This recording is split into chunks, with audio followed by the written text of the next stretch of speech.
नमस्कार विद्यार्थी मित्रांनो, तुम्हा सर्वांचं परत एकदा माझ्या यूट्यूब चॅनलमध्ये स्वागत आहे.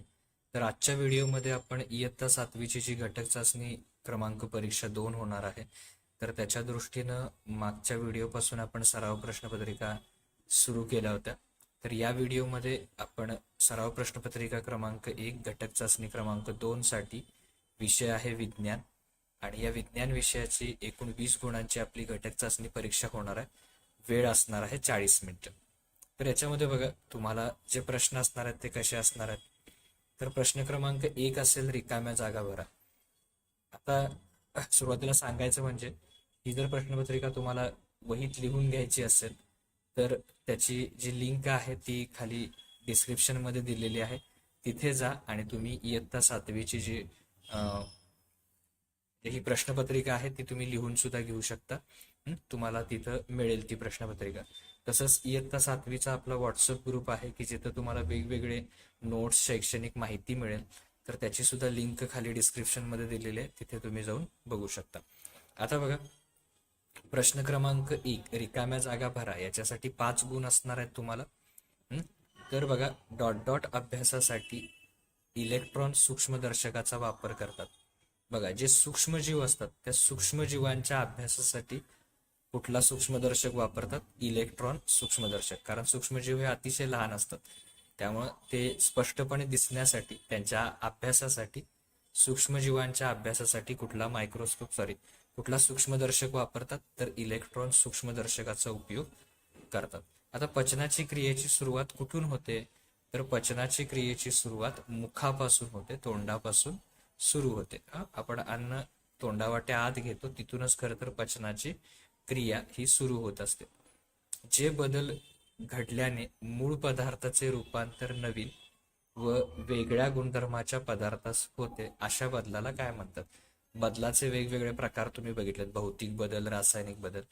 तर बघा, ज्या बदलामध्ये काय होतं, मूळ पदार्थाचं रूपांतर नवीन पदार्थात होतं आणि एक वेगळ्याच गुणधर्माचा पदार्थ तयार होतो, तर अशा बदलाला काय म्हणतात? रासायनिक बदल असं म्हणतात. हे लक्षात ठेवा. आता बघा, मूलद्रव्ये, डॉट डॉट मूलद्रव्ये ही निसर्गात आढळतात. उर्वरित मूलद्रव्ये ही मानव निर्मित आहेत. बघा, एकूण 118 मूलद्रव्ये आहेत, त्यातली 92 मूलद्रव्ये जी आहेत ती निसर्गात आढळतात, निसर्ग निर्मित असतात, आणि बाकीची मानव निर्मित आहेत. त्यामुळे किती मूलद्रव्ये निसर्गात आढळतात? तर 92 मूलद्रव्ये ही निसर्गात आढळतात. उर्वरित मूलद्रव्ये ही कशी आहेत? मानवानं निर्माण केलेली आहेत. आता साबण हा डॉट डॉट व सोडियम हायड्रॉक्साईडचा क्षार आहे. कुणाकुणाचा क्षार आहे तो? तर बघा, साबण हा तेलाम्ल हा असा शब्द आहे खरं तर टाईप करताना. तेलाम्ल असा शब्द आहे, तेलाम्ल.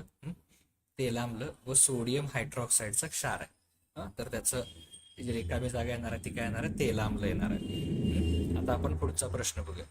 पुढचा जो प्रश्न आहे तो आहे योग्य जोड्या जुळवा. योग्य जोड्या जुळवा याच्यासाठी एकूण 4 गुण आहेत.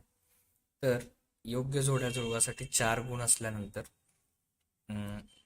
हृदय स्नायू, अस्थि स्नायू, स्टेनलेस स्टील, आणि चौथा दिलेला आहे हायड्रोजन. ब गटामध्ये दिलेला आहे संमिश्र, स वर इथे अनुस्वार आहे, संमिश्र अधातू आम्ही कधीच थकत नाही आणि नेहमीच जोडीने काम करतात.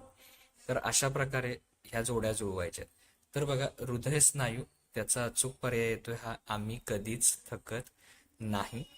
हृदय स्नायू, तर हे त्याची अचूक जोडी आहे. अस्थि स्नायू नेहमीच जोडीने कुठलंही काम करतात, त्यामुळे अस्थि स्नायू नेहमीच जोडीने करू शकतात काम, अस्थि स्नायू. स्टेनलेस स्टील, तर स्टेनलेस स्टील हे संमिश्र आहे आणि हायड्रोजन हे अधातू आहे. तर अशा प्रकारे ह्या योग्य जोड्या इथे जुळवायच्या आहेत. आता त्याच्यानंतर बघा, पुढचा एका वाक्यात उत्तरे लिहा 5 गुणांसाठी. दगडी कोळशाचे किंवा जीवाश्म इंधनाचे प्रकार कोणते असं विचारतील.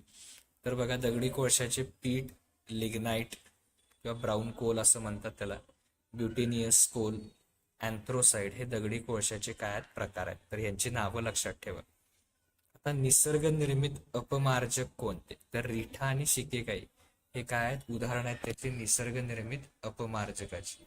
पाण्याचं रेणूसूत्र काय? आता हे टाईप करताना असं झालंय, पण खरं तर असं लिहायला पाहिजे, H2O हे पाण्याचं रेणूसूत्र आहे. क्षरण म्हणजे काय ते सांगायचं, ज्याला आपण साध्या भाषेमध्ये झीज म्हणतो, हं? किंवा गंजणे म्हणतो, सॉरी गंजणे. लोखंडाची वस्तू गंजते म्हणजेच काय, त्याच्यावर विटकरी रंगाचा थर जमा होतो. लोखंड गंजलेला त्याचा रंग बघितला, साधारण विटकर रंगाचा तो थर त्याच्यावर बसतो. आणि तांब्याच्या वस्तूवर भेटतर हिरव्या रंगाचा थर बसतो. या क्रियेला काय म्हणतात? धातूचं क्षरण असं म्हणतात. अशा प्रकारे त्याची व्याख्या लिहायची. आता बघा 5वं, लाळेमध्ये असणारे टायलिन अमायलेज नावाचे विकर कोणतं कार्य करतं? तर जे टायलिन विकर आहे ते स्टार्च म्हणजे पिष्टमय पदार्थाचं रूपांतर माल्टोज या शर्करेमध्ये करतं. टायलिन विकर काय करतं? जे स्टार्च आहे म्हणजे पिष्टमय पदार्थ आहे त्याचं रूपांतर माल्टोज या शर्करेमध्ये करतं. तर हे लक्षात ठेवा. आता पुढे बघा, कठीण पाण्यात साबणाचा उपयोग होत नाही. का? तर कठीण पाण्यामध्ये साबणाचा फेस न होता साका तयार होतो त्याचा, म्हणजे फेस होत नाही. त्यामुळे अपमार्जनाचं करण्याचा साबणाचा गुणधर्मच नष्ट होतो. म्हणजे त्यामध्ये साबणाचा फेसच तयार न झाल्यामुळं जे अपमार्जन करण्याचा साबणाचा गुणधर्म आहे तोच नष्ट होतो आणि त्यामुळे कठीण पाण्यामध्ये साबणाचा उपयोग होत नाही. तर पुढचा बघा, फरक स्पष्ट करा असा प्रश्न आहे. अणू आणि रेणू यातला फरक स्पष्ट करायचा. तर बघा, अणूमध्ये काय, रासायनिक अभिक्रियेत भाग घेणाऱ्या व मूलद्रव्यांचे सर्व गुणधर्म असणारा लहानात लहान कण म्हणजे अणू. जो रासायनिक अभिक्रियेत भाग घेतो आणि मूलद्रव्यांचा लहानात लहान कण म्हणजे काय, अणू होय. आता मूलद्रव्यांचे किंवा संयुगांचे, मूलद्रव्याचा पण हा असतो कण किंवा संयुगांचा पण, ह्या सगळ्यांचे गुणधर्म असणारा तसेच स्वतंत्र अस्तित्वात असणारा लहानात लहान कण म्हणजे काय, रेणू. आता बघा, अणू मूलद्रव्यांचा लहानात लहान कणांना अणू असं म्हणतात. तर पदार्थाच्या लहानात लहान कणाला काय म्हणतात? रेणू असं म्हणतात. थोडक्यात तुम्ही असं लिहू शकता, अणू म्हणजे मूलद्रव्यांच्या लहानात लहान कण म्हणजे अणू, हा पहिला लिहा. आणि एखाद्या पदार्थाचा लहानात लहान कण म्हणजे रेणू. आता हा काय करतो बघा, तर